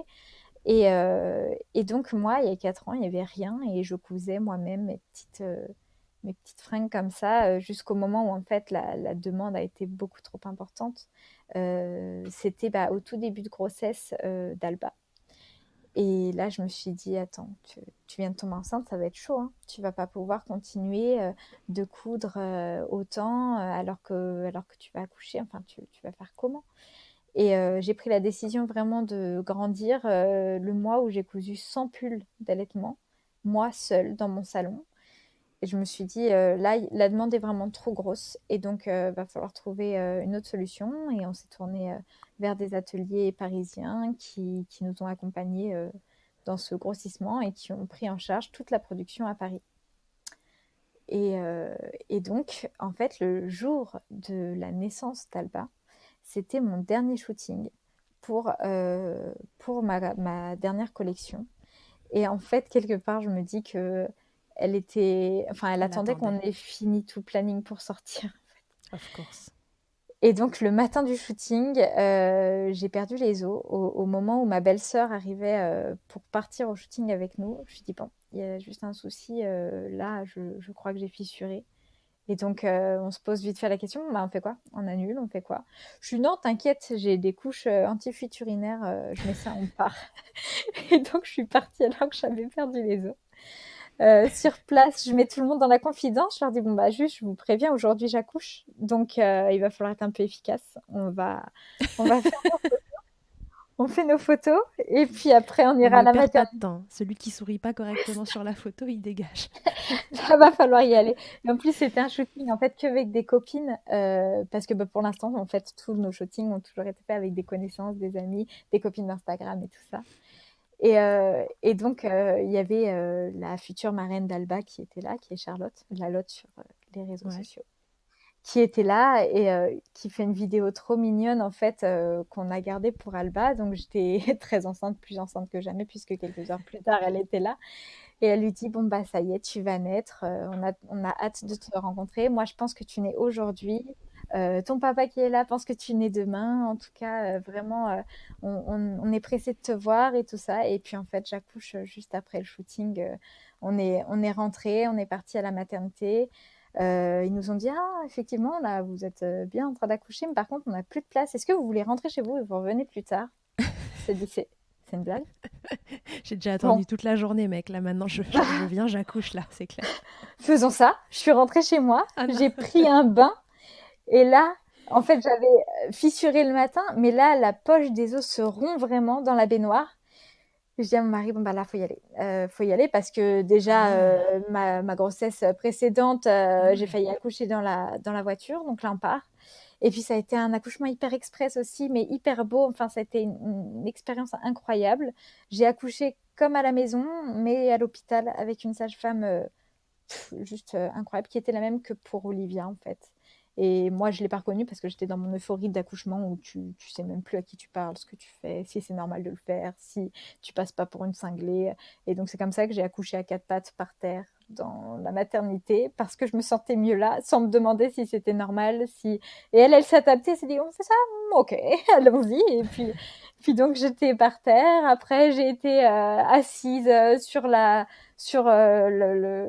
table d'accouchement et puis voilà, et puis ça a été un accouchement physiologique incroyable. Et donc mon bébé naît, et là quand elle sort, on se rend compte qu'il y a quand même un problème, c'est qu'elle est minuscule alors qu'elle est à terme. Et là, vraiment, elle naît, mais c'est une boule. Enfin, vous verrez pas au podcast, mais elle est minuscule. Elle tient dans mes deux mains. Elle est vraiment très petite. Et même la sage-femme me dit, oh, elle paraît pas très grosse. Et donc on la pèse. Elle fait 2,5 kg à terme. En fait, visiblement, elle aurait eu un retard de croissance inexpliqué. On ne sait pas pourquoi. Enfin bref. Ouais. Elle Non naît toute diagnostiqué non petite, plus. non diagnostiquée. On la met au sein et là, je vois qu'elle n'ouvre pas bien la bouche, qu'on n'est pas sur une tétée optimale. Euh, mais elle tète quand même. On alterne les seins et tout. Et puis, on reste là dans la salle où j'ai accouché toute la nuit parce que vraiment l'hôpital était bondé. Et donc, je me retrouve dans une chambre seule avec mon bébé. C'était génial. Et, euh, et donc, je me dis, je sens que ça va être plus compliqué. Mais t'es armée, ça va le faire quand même. Tu vas réussir. Et je m'entoure des meilleures consultantes en lactation qui soient. Et j'ai la chance d'en avoir une dans ma famille, donc ça tombe très très bien. Je la vois tout le temps. On part en vacances quand Alba a 10 jours, parce que nous, on est comme ça. On s'était dit, de toute façon, elle va naître un peu en avance. Donc, son terme est prévu le 12 août au plus tard. Bah, on se dit que le 4, on part. C'est complètement con. Elle est née, elle est née le 18 juillet, on était dans les temps. Donc, on est parti en vacances avec notre bébé tout neuf, mais en sachant que notre conseillère en lactation, elle habite la maison d'en face. Donc, en fait, j'avais une conseillère en lactation à domicile tous les jours qui m'a aidée dans mes difficultés et qui a décelé tout de suite qu'effectivement, elle aussi, elle avait un frein de langue assez important, que la position n'était pas forcément la bonne parce que c'était aussi un peu biaisé. Et ça, pour le coup, on n'en parle pas vraiment. Mais comme j'ai allaité pendant 28 mois, j'ai allaité dans toutes les conditions, dans toutes les positions possibles et inimaginables. On Et est j'ai bien. allaité surtout à l'arrache un grand bébé qui prend le sein tout seul. Et donc, j'avais tendance à la laisser faire toute seule et tu vois, à la laisser un peu posée sur ma cuisse. Et en fait, elle tirait vachement sur le sein et elle avait déjà une très mauvaise succion à la base. Et ça n'aidait rien en fait, parce que c'était vraiment comme une paille. Et donc, on a revu les bases de comment allait un bébé qui vient de naître en fait, et pas un bébé de 2 ans. Mm. C'est vrai que Et c'est un problème qu'on rencontre parfois avec les mamans qui ont allaité pendant très longtemps, c'est que en fait, cette phase où il faut faire très attention aux ouais, positions ne dure pas longtemps, mais oui, rapport à un allaitement prolongé. c'est Et ça. elles ont zappé. Mais oui, mais Elles ont complètement. zappé. Mm. Et donc, on revoit la base de comment on allait un nouveau-né. Et puis on commence en vacances, donc chez nous tous les jours avec ma conseillère en lactation, à faire des massages de la langue, des massages du frein, des massages des joues parce qu'elle avait des petits freins de joues aussi. Euh, et on voit déjà une amélioration. Et puis, elle me dit, tu sais, moi, je suis pas forcément pour qu'on coupe le frein tout de suite. Parce que parfois, si on n'a pas bien préparé avant l'opération, eh ben, ça peut être un geste plus traumatisant qu'autre chose. Et le bébé peut associer ça à de la douleur. Et finalement, t'étais encore plus mal parce que t'as pas vraiment préparé et massé suffisamment. Donc, on reste sur le massage et on se dit que bah, pour l'instant, moi, j'ai pas mal. Qu'elle a pas l'air dérangée. Qu'elle tète mal, mais qu'elle grossit. Donc on va attendre et voir. Et puis finalement, bah moi ça m'allait bien. Et donc elle n'est pas opérée, elle a un frein qui est important, elle a une succion qui est merdique, elle retrousse pas sa lèvre, mais ça la gêne pas, ça me gêne pas, on n'a pas de douleur. Donc on attendra. Si le frein s'avère être un empêchement pour quelque chose après, ben, on fera opérer comme on a fait opérer Esteban à 5 ans et qu'il en était pleinement conscient et que la Ouais. décision venait aussi de lui. Tu vois, et comme ça, c'est quand même moins traumatisant, en tout cas à mon sens, Mm. que là, en fait, j'aurais couru vers. J'aurais couru, ça se dit ça? Non, c'est n'importe Si quoi. ça fonctionne, Si. je crois. Si, j'aurais couru. Si. J'aurais couru vers la frénectomie si j'avais eu des crevasses ou un truc qui me disait Ouais. ah, là c'est en train de mettre en péril mon allaitement vraiment, mais c'était vraiment pas le cas. J'avais pas mal, elle non plus, juste on n'était pas sûr on était optimal. Bon, bah, on va faire Ouais, et puis tu avec. te disais, il sera toujours temps plus tard Ouais, de s'en c'est charger. jamais trop tard, c'est jamais trop tard. Jamais. Et puis Donc le choix revient toujours aux parents comme ça, de toute façon. Ça, c'est ouais, un truc important. ouais. Donc je me sentais pas de lui faire ça bébé, donc on l'a pas fait. Et puis finalement ça s'est bien passé. Puis on est toujours à 18 mois d'allaitement. J'ai toujours pas de douleur, elle a toujours pas de gêne. Tout va bien. Et alors, est-ce que elle, c'est une téteuse intensive? Ouais. Alors, moins, Ouais. moins que sa sœur. Moins que sa sœur, parce que la journée, quand elle est occupée, elle est capable de jouer 4-5 heures, même quand je suis là, sans que ça la dérange. Alors que sa sœur, juste de me voir, c'était. En fait, elle voyait un sein géant. Je pense qu'elle ne savait pas qui était derrière. Elle voyait juste un sein, quoi. Et de me voir, elle se dit, oh là là, elle est là, faut que je tète. C'était un réconfort tellement important qu'en fait, si j'étais là, elle faisait rien d'autre que téter. Alors qu'elle, c'est pas du tout le cas. Mais par contre, la nuit, elle dort quasiment que au sein. Et on sait qu'un sevrage nocturne ou un sevrage tout court sera compliqué aussi, mais on y est préparé. Et puis pour l'instant, C'est on pas à se... l'ordre du jour. Non, pas du tout. Donc voilà, je Donc vous vous laissez crois vivre qu'on sur fait... ce troisième allaitement encore plus Ouais, serein que les deux premières fois et ouais. vous vous laissez porter. On se met toujours pas de deadline.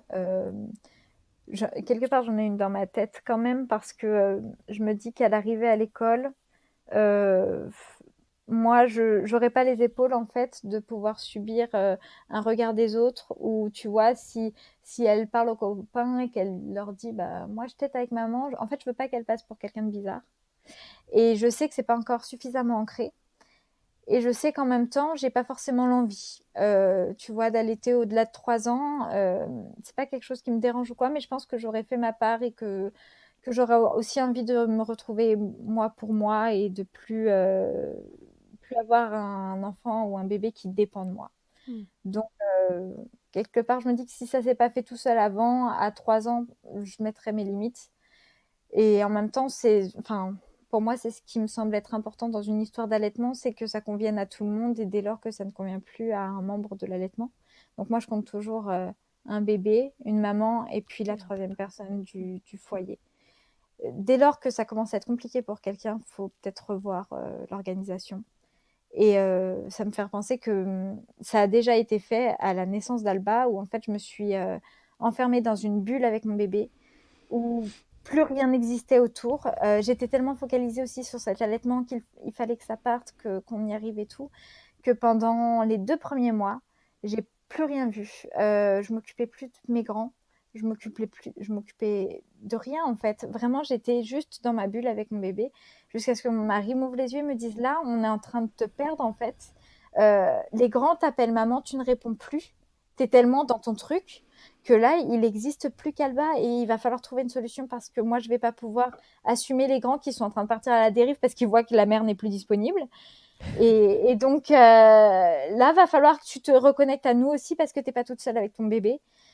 Et donc, tu vois, dès lors qu'il y a un truc qui va pas, il faut trouver une solution pour qu'on reparte sur quelque chose d'harmonieux.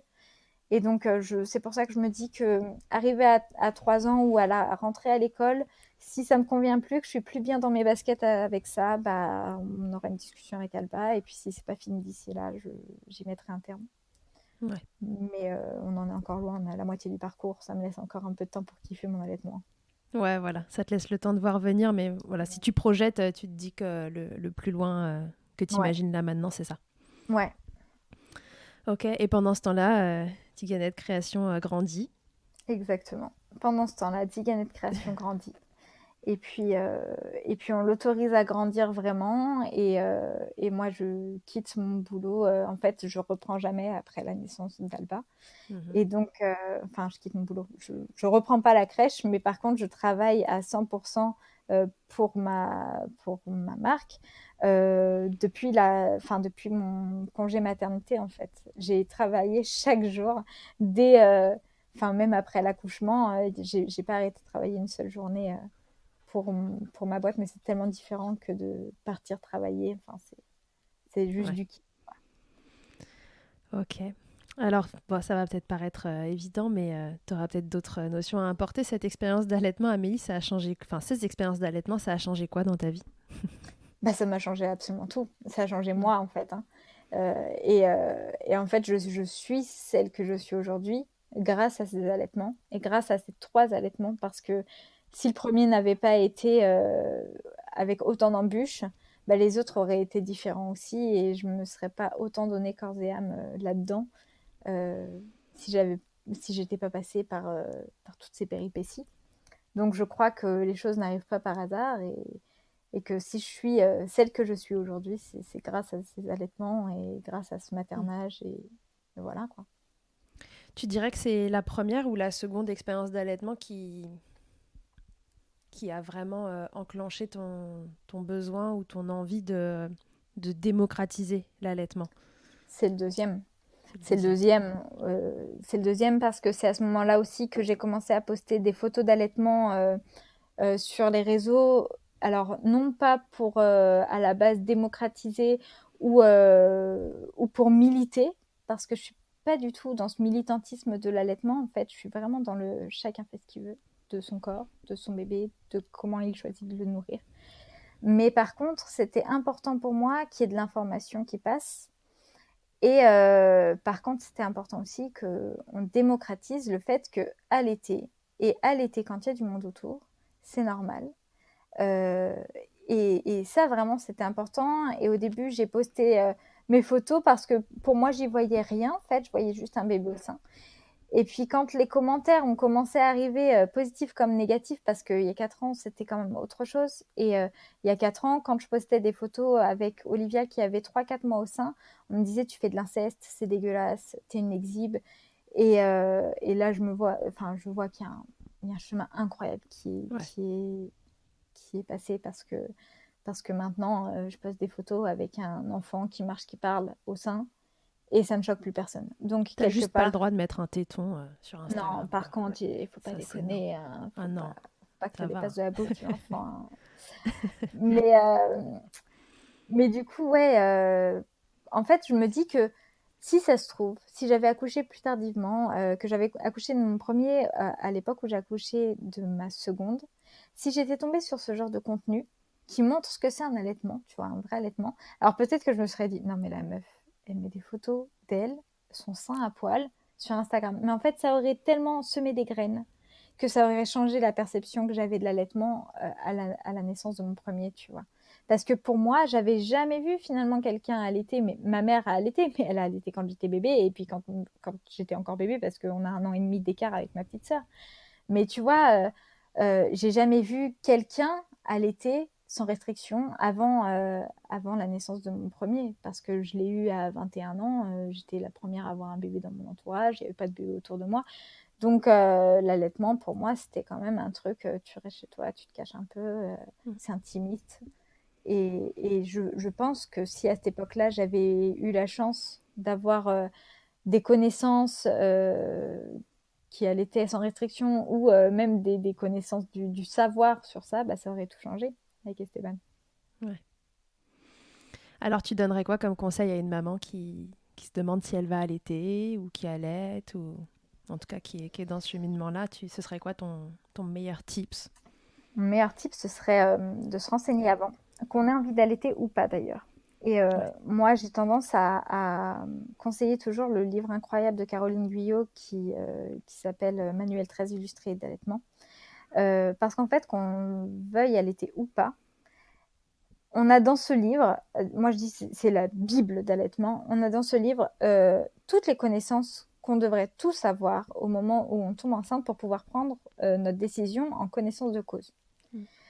Parce que moi, ce que je déplore, c'est que souvent, les parents, on leur dit tu veux allaiter ou tu veux pas allaiter. Et puis là, sans te dire le plus, le moins, parce qu'il faut aussi dire, hein, l'allaitement, c'est pas que tout beau, tout rose, c'est intense, c'est du don de soi, il faut être préparé psychologiquement à se dire qu'il y a un petit être qui va dépendre de toi et de personne Ouais. d'autre, que personne ne pourra prendre ce rôle à ta place si tu décides d'allaiter. Il n'y a que ton nichon qui pourra le nourrir, en fait. Hein. Donc, il faut en être conscient. Mais il faut aussi qu'on nous dise avant tout le bonheur que ça va procurer, tous les bienfaits de l'allaitement et que chaque personne puisse prendre sa décision en connaissance de cause. Ouais, Donc, en que, conscience. que tu dises, je veux pas allaiter parce que moi, ça, j'ai pas envie. Mais que tu dises pas, je veux pas allaiter parce que j'en sais rien. Tu vois, je voudrais juste que chaque parent puisse avoir toute l'information pour pouvoir dire je veux allaiter ou je ne veux pas allaiter. Mm. Mais Les bonnes informations. les bonnes informations. Et pour moi, à chaque femme enceinte que je croise et qui me disent je sais pas, j'allaite pas, je sais pas, je leur dis bah tiens, lis ça et puis après tu verras. Et puis si t'es pas sûre, essaye. Donc, c'est un beau cadeau de baby shower, quoi. Ah ouais, ouais, complètement. Ok. Amélie, est-ce que tu veux répondre à mon interview Fast Milk avant de se quitter? Yes, Tu avec connais plaisir. l'interview Fast Milk. Et Amélie, tu peux me dire quelle est ta tétée la plus insolite? Pouh, il y en a tellement. Ma tétée la plus insolite, bah, je crois que j'ai allaité à peu près dans tous les endroits possibles et inimaginables. La plus insolite, je dirais au cinéma, parce que normalement, il n'y a pas tellement de bébés au cinéma. Et moi, j'ai été au cinéma avec mon bébé qui avait 2 mois, qui avait un casque anti-bruit sur les oreilles et qui a dormi pendant tout le film au sein, en écharpe, au cinéma. Génial. Avec Olivia? Non, avec Alba. Avec Alba. Donc c'est Alba la tétée la plus insolite au cinéma. Ouais, Le ouais. truc le plus glamour qu'il t'ait été donné de vivre durant l'allaitement. Ça peut être ironique ou non. Alors, qu'est-ce qui est... Allez, on va partir sur du pas ironique, mais je crois que mes plus belles photos de famille sont des photos avec un bébé au sein. Ok, les photos d'allaitement du coup. Enfin de Ouais, famille d'allaitement. ouais, ouais. Ta position préférée, Amélie, dans le Kama Sutra de l'allaitement? Allongée la nuit, allongée sur le côté, et c'est aussi la tétée la plus fréquente chez moi. J'allaite la nuit Oui, comme pendant, t'allaites toute pendant la nuit. 8 heures. Donc, ouais. Ce serait con que C'est, ce soit pas ta préférée. ah ouais, c'est la tétée qui sauve mes nuits, en fait, qui me permet de dormir en même temps. Donc, c'est ma préférée. C'est la meilleure. Si en un mot, tu pouvais me résumer tes allaitements, tu peux me dire soit un mot pour tous ou un mot pour chacun, si tu préfères. Euh, pour mon premier allaitement, je dirais intense, parce que ça a été que des rebondissements tout le temps, tout le temps, tout le temps. Euh, pour mon deuxième, je dirais revanche, parce que pour le coup, je l'ai vraiment pris ma revanche avec mes 28 mois d'allaitement. Ouais. Et puis pour le troisième, je dirais insouciance, parce qu'il y avait quand même beaucoup moins de questions à se poser et que c'était beaucoup plus fluide. Ça aurait dû commencer comme ça, mais malheureusement, Il faut c'est comme tout ça un que ça chemin termine pour avec arriver l'allaitement. au bout, hein. Bah oui, Ok. Merci beaucoup, Amélie. de rien. Merci de- d'être un des précurseurs dans la banalisation de l'allaitement, dans sa normalisation, parce que c'est hyper important et c'est la raison de l'existence de Milkshaker. Moi, Merci je vous ai... surtout de m'avoir donné la parole et de justement toi aussi faire en sorte que ça se démocratise et que ça se normalise. Ben, c'est avec grand plaisir. Pour suivre Amélie, ça se passe sur son compte Instagram, Tiganette. Et pour suivre les péripéties de la marque, c'est un autre compte, Tiganette Création. Si vous voulez allaiter stylé, bah, vous avez Tajine Ban que vous connaissez bien. Et puis vous avez aussi Tiganette Création qui font des choses très différentes. Donc c'est vrai que c'est l'avantage, c'est même objectif, mais sur deux styles complètement différents. Donc il faut... Absolument. il faut de la diversité. Vous pourrez allaiter dans toutes les conditions avec ces deux marques-là. Absolument. Ok, Amélie, on s'est tout dit. Je Tout crois bon que pour oui. toi. On n'a rien Mais oui. oublié. Non. Super. On a ri, on a pleuré, Ouais, voilà, c'est ça. on a frissonné et tout. C'était super. Merci beaucoup, beaucoup, beaucoup pour ton témoignage. Merci Et puis, à toi. je te dis à très bientôt. À tous et à toutes. À très bientôt dans Milkshaker. Merci mille fois d'avoir écouté cet épisode de Milkshaker. Vous pouvez suivre l'actualité du podcast sur le compte Instagram du même nom et sur mon site internet charlotte-bergerot.fr où vous retrouverez tous les épisodes mais aussi une rubrique Milk Letters constituée de témoignages écrits, un autre support pour vous transmettre toujours plus. Si vous avez aimé ce podcast, n'hésitez pas à m'aider en le soutenant. Pour cela, je vous invite à vous abonner, à laisser un commentaire, à lui attribuer 5 étoiles en fonction des plateformes ou encore en parlant beaucoup, beaucoup, beaucoup autour de vous. Je ne vous présente plus Emma et son titre I'll Be There qui continue de nous accompagner. Et je vous dis à très vite pour un nouvel épisode. D'ici là, n'oubliez pas, prenez soin de vous, milkshakez autant que vous le voudrez et bousculons ensemble les idées reçues sur l'allaitement maternel. I hate to see you down. Can't stand to know you're hurt. When you say it's getting loud, the voices in your heart. And you know I get it, so let it all out. Keep your head up, your masterpiece, and I'll swear that I'll be there by your side. A text away, you know you can find me.